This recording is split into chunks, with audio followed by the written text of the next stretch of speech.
Thank you for joining me for this video on the mindset of a successful entrepreneur, brought to you by Constructum Online Learning. This video forms part of the Business Life Stages series and is aimed at entrepreneurs at the very beginning of the journey, at the business concept stage. In the Business Life Stages series, I aim to provide you with content relating to the key outcomes you need to accomplish at each stage, the main business areas you need to consider, and the most important skills you need to acquire. This video aims at encouraging you to adopt the right mindset as it relates to making and managing money. Most people who are looking to starting a business are currently employed or have been employed in the past. As an employee in the formal sector, your employer provided you with employee benefits as part of your total remuneration package, including a retirement fund, group life and disability insurance cover, and a medical aid. In addition, your payroll department calculated your tax liability based on your total remuneration package, withheld the correct amount and paid that money over to the receiver of revenue.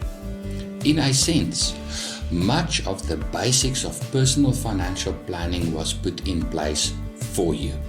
You still had the responsibility of ensuring that you were saving enough for retirement and that the insurance and medical aid cover was sufficient to provide for your needs. The world of entrepreneurship is very different. It's up to you now to understand and implement a personal financial plan for you and your family.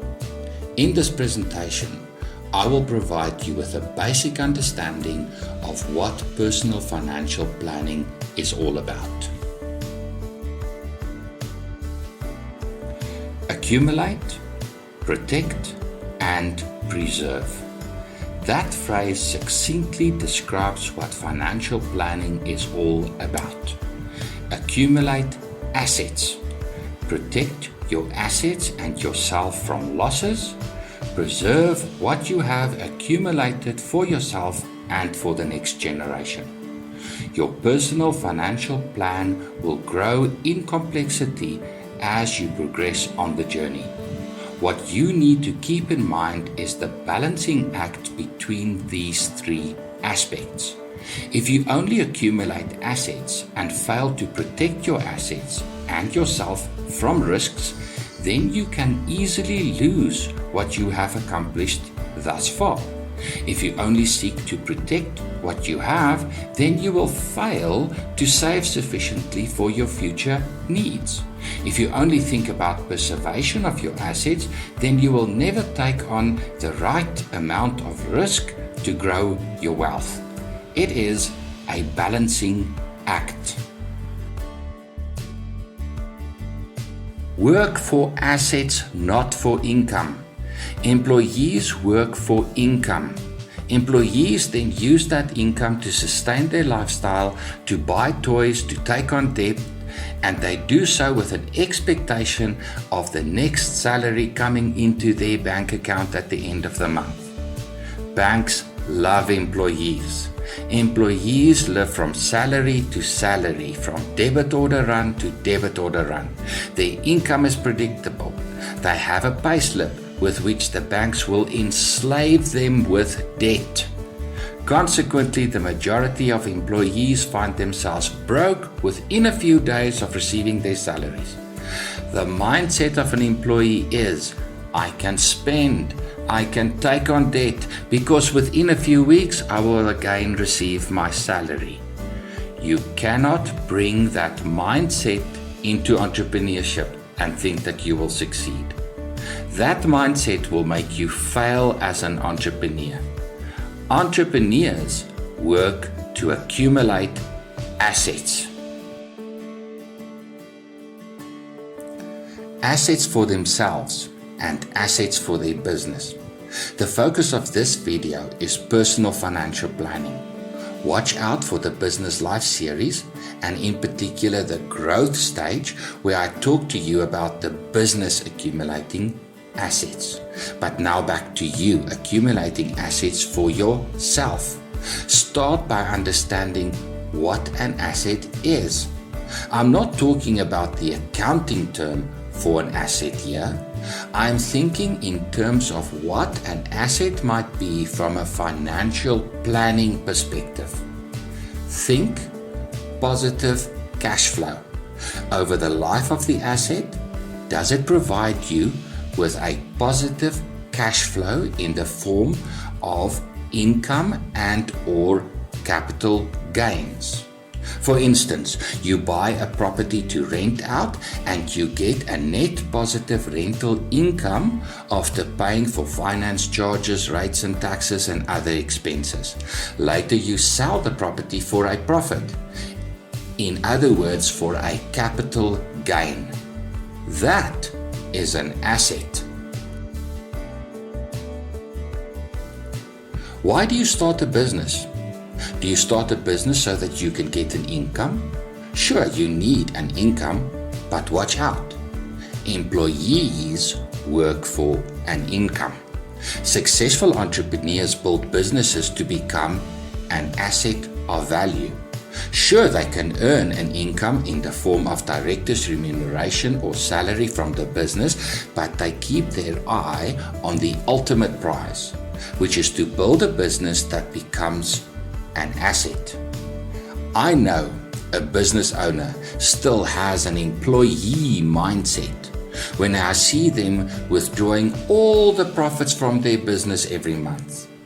Successful entrepreneurs work toward getting their business to a point where they as director draw a fixed monthly salary from their business and the rest of the profits are retained in the business with a view of growing the business's assets and ultimately the business into an asset of value. But more on this in the rest of the Business Life Stages series. There is an infinite number of ways in which you can accumulate assets. Building your business into an asset of value is but one of these.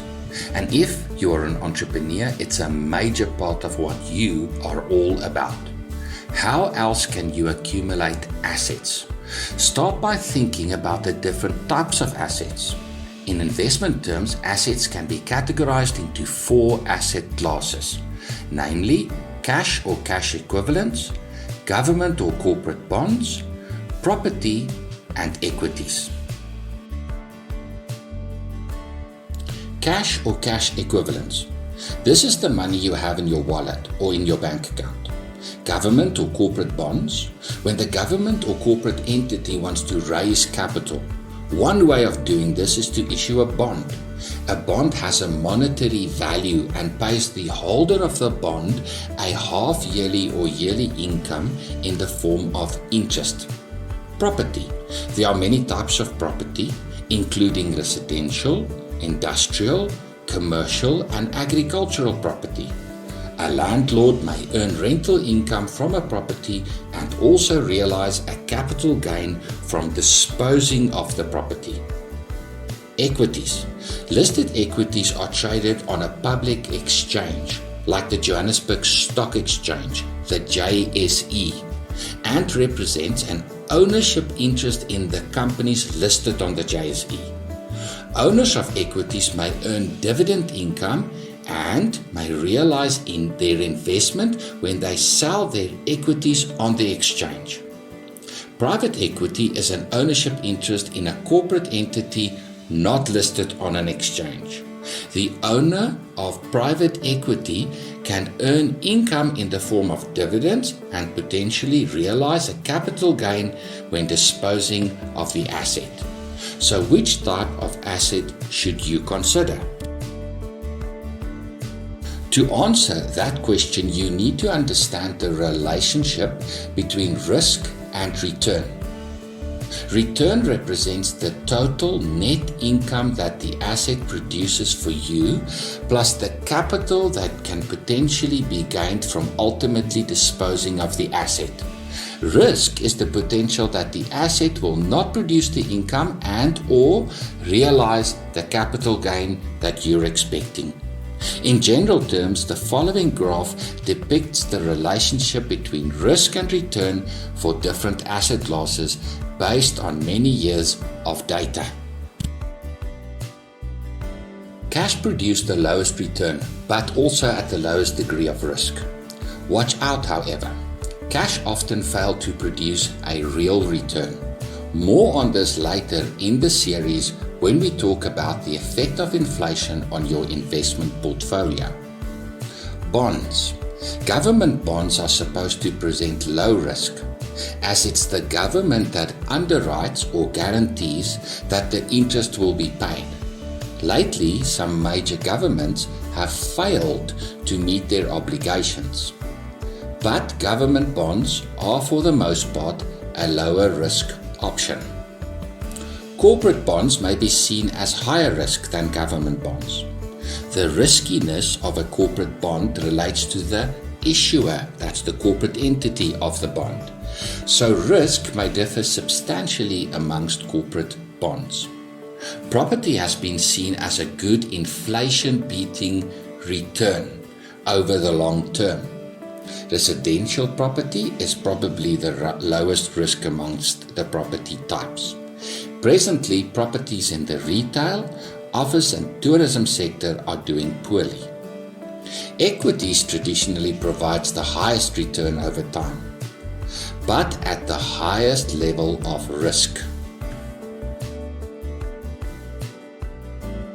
This video forms part of the Business Life Stages series and is aimed at equipping entrepreneurs at the concept stage of the journey.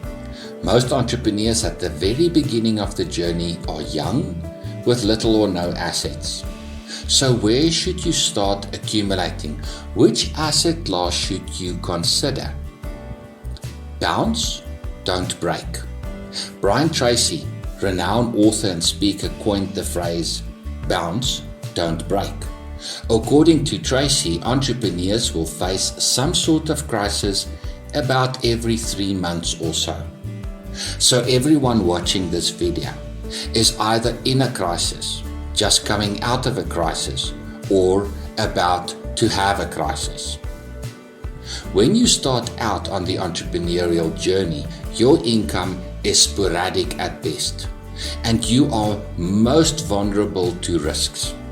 I therefore strongly suggest that you should start by investing in cash with a view of building an emergency fund equal to 6 months of expenses. So start by doing a simple budget. Add up all your monthly expenses and multiply that by 6. That is what you need to save in an emergency fund. Now, I don't mean to speak harshly, but if you are currently employed and have no emergency fund and are indebted with short-term debts like credit cards or personal loans, then you have no business starting a business. Sorry, but that is simply so. You need an emergency fund to survive the first months and probably the first couple of years launching your business. But more importantly, you need to have the right mindset. The mindset that got you into debt with no emergency fund will not result in success as an entrepreneur. Get out of debt first. Build your emergency fund first. Once you've accomplished this, then you can launch your business and accumulate assets as you progress. But what if you are not employed and are looking to start a business? I understand that your most pressing need is for income. You need to survive. You need to hustle. Watch out for my series on Hustle, What You Need to Know.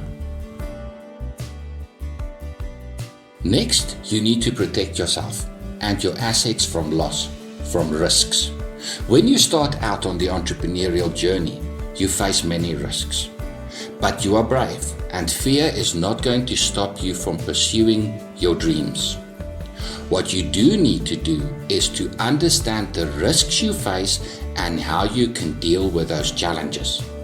Now, please don't tire of me harping on about an emergency fund.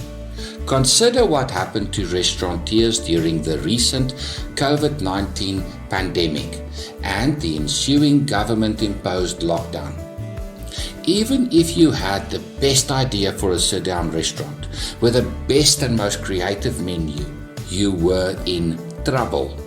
Suddenly, you were not allowed to receive patrons in your restaurants, but you still had to pay the bills. Restaurateurs with cash reserves, an emergency fund, could pivot to takeaway meals and survive the crisis. They had money to invest in new equipment, perhaps a delivery vehicle, new technology to facilitate mobile payments, and money to retrain staff. An emergency fund is foundational to your investment portfolio. Think accumulate, but also the first step in managing risk, protecting yourself and your assets. Your most important asset. What is your most important asset? Think about it. When you start your business, you are the business.